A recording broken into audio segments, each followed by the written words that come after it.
Place live, and I am so excited. This is the moment that we've all been waiting for. We've heard the saga begins 3,000 times just this week alone, and the guy who wrote it is actually here right now.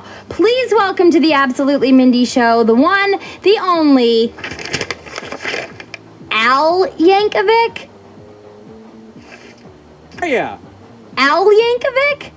That's me. Who's that? That's They told me Weird Al Yankovic. Yeah, they told me I was going to get to talk to Weird Al Yankovic, and now I'm looking at this book by Al Yankovic, and who are you? You look kind of like him. Same guy. It really is me. So why'd you drop the weird? Well, did you grow up?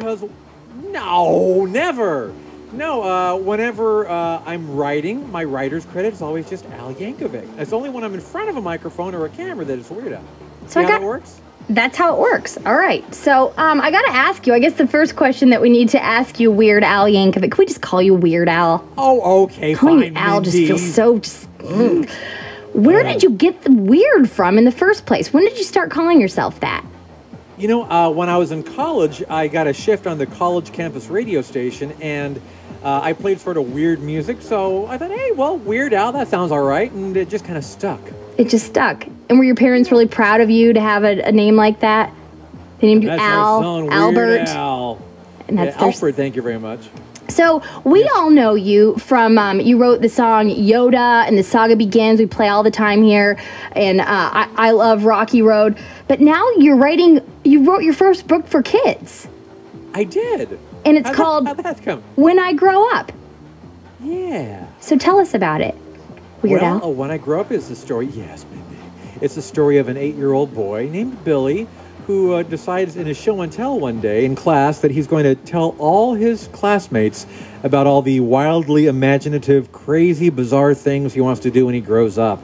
And he's got quite the imagination, and his teacher keeps trying to pull him off the stage, as it were, and Billy just, he will not be stifled. He needs to tell people all the great things he wants to do when he grows up. So it's a book about imagination and about knowing that you've got just a world full of possibilities out there. So you grew up to be a parody songwriter and now an author. But what did you want to be when you were a kid? When you were the age of our listeners, what did you want to grow up to be? Oh, well, when I was really young, like maybe 4 years old, I wanted to make fireworks. And then, I don't know why. At the time, it seemed like a great idea. Were you even allowed to play with them at the time? Yeah, well, they were legal back then in Southern California. And then shortly after that, I wanted to design miniature golf courses because I was very into mini golf. I wanted to live in one.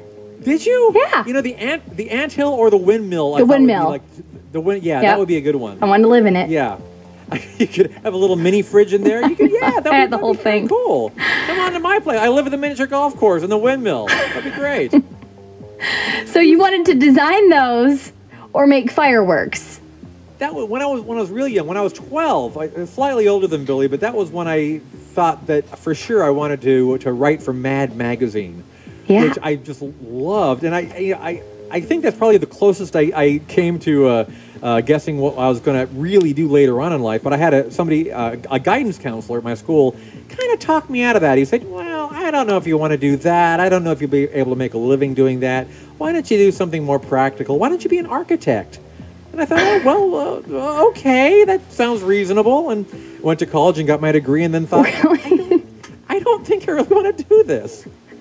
It's okay. I don't think there's a whole lot of money in being an architect now anyway, so... Well, that's probably true. How ironic.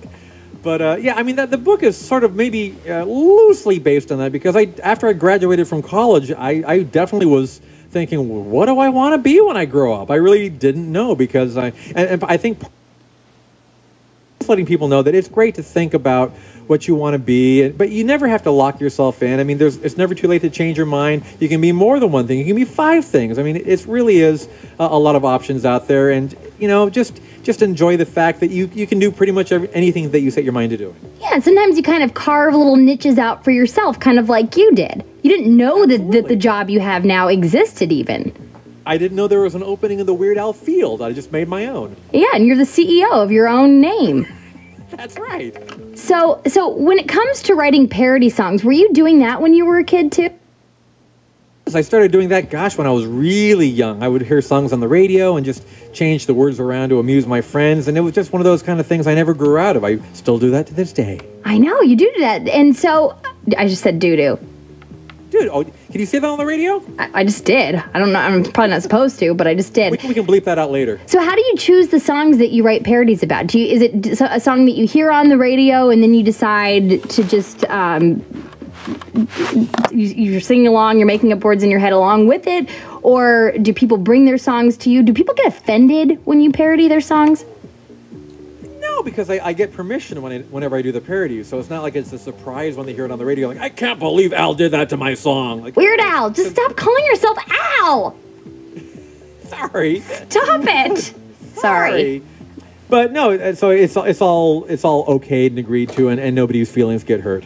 And in terms of what makes a good song parody, I don't know. It's just something that strikes me after you heard the song for the millionth time on the radio, and sometimes I'll get an idea right off the bat spontaneously, and sometimes I really have to sit with it for a while and think, oh, what can I do with this one? And really be a little bit compulsive about it and figure out, like, what are all the different ways I can make it funny? And, sometimes, more often than not, actually, it involves a lot of work. Really? I wish it just popped into my head. Yeah, how about that?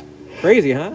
So for kids that want to kind of follow your footsteps, at least while they're kids, while they're thinking about what they want to be when they grow up, what makes a good parody song? Because you're not the only person making parodies. I think you're the only person that's been really successful at it.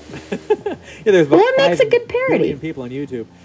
I like to think that there's a couple rules. If you get your notebook out, there's a couple rules here. What I think helps to make a good parody is, number one, it needs to be funny, even if you don't know what it's a parody of. Even if you never heard the original song before in your life, if you hear the parody, you still think, oh, that's a funny song. And number two is it needs to be funny for the whole song. Like, some ideas might be kind of funny, like for the first verse and chorus, and then when you hear like the joke of the chorus, like, aha, okay, I get it. And then like a minute later, the song's still going. I was like, wait, that stopped being funny a minute ago. So you want it to be funny for the whole song. And it's hard to be funny for 3 minutes, or in the Saga Begins case, 5 minutes and 24 seconds. It's a bit of a challenge. So yeah, it takes a little bit of work and skill. And so any would-be Weird Als out there, just keep at it, and you'll perfect it someday. We've got a question here from Sean and his mom in Jersey City, New Jersey. Sean is 8 years old, and he wants to know, he says, I saw you on Yo Gabba Gabba, and I wanted to know if you were ever a real ringmaster like you were on the show.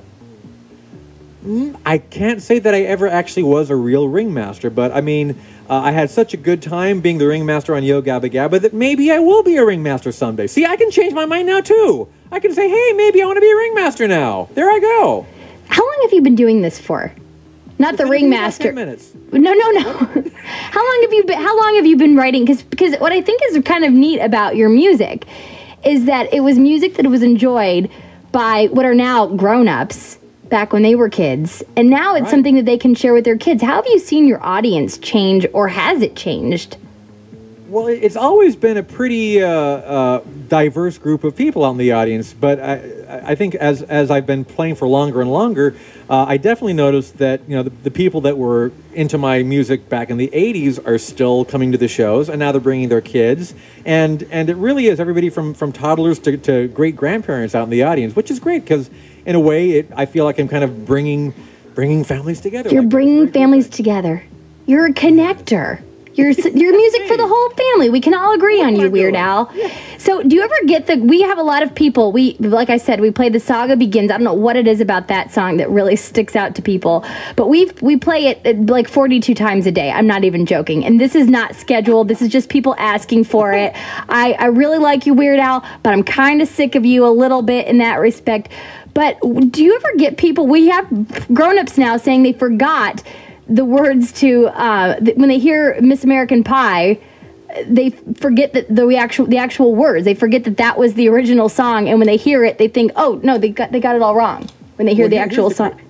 Here's the crazy thing: Don McLean, who's the guy that sang the original American Pie, he was nice enough to allow me to do the parody, and he was great. But he says that his kids sang my parody around the house so often that he would mess up the words to his own song when he was singing it on stage. I think there are a lot of grown-ups just nodding their head in an understanding them or there. All right, so your new book is called When I Grow Up. It's a picture book. The illustrations are by the very talented Wes Hargris. Can you read us a little excerpt so we know, kind of get a little Weird Al feel for the book here? I'm holding it in my hand. I'm just going to open it up right in the middle here and read. Okay. Oh, this is a good one. Okay.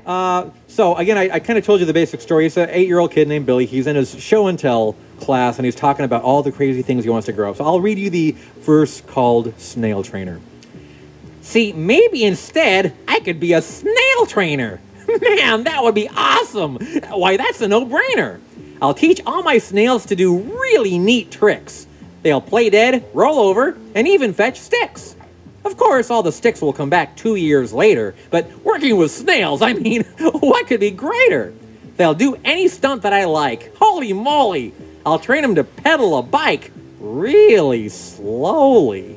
Then jump, ooze, through a huge ring of fire and crawl at a snail's pace across a high wire. Then finish by writing my name with their trails. That's right, I'll be Billy, the master of snails. And scene. I think I found a new career for you. Parents can rent you out to come read stories to their kids. There you go. You could be like a bedtime story traveling. That sounds weird, but yet another career after a ringmaster. Yeah, I think that you should do an audio version of this book. That was good. I told you guys it was a funny book. There actually is an audio version of the book. I think it might have just gone out for sale today, but I haven't seen it yet. But apparently you can buy it somewhere. iTunes, somewhere. It's out there. It exists. And this book is out now too, right? Yeah, it's out. It is, I just looked it up today. All right, so I got to ask you one more question here. Do you remember recording I Need a Nap with Kate Winslet? I sure do, but I have to tell you before you ask, so what's Kate Winslet really like? No, I don't care. What? Okay, I just want to know what the whole scene was like with you and Kate Winslet singing this, what sounded kind of like a love song together, even though it wasn't about love. Go ahead, tell me your story. We've never met. I recorded my track on the West Coast, and she recorded her track on the East Coast, and to this day, we've never met. That's why you guys never fell in love, and there were never rumors about you guys. Man.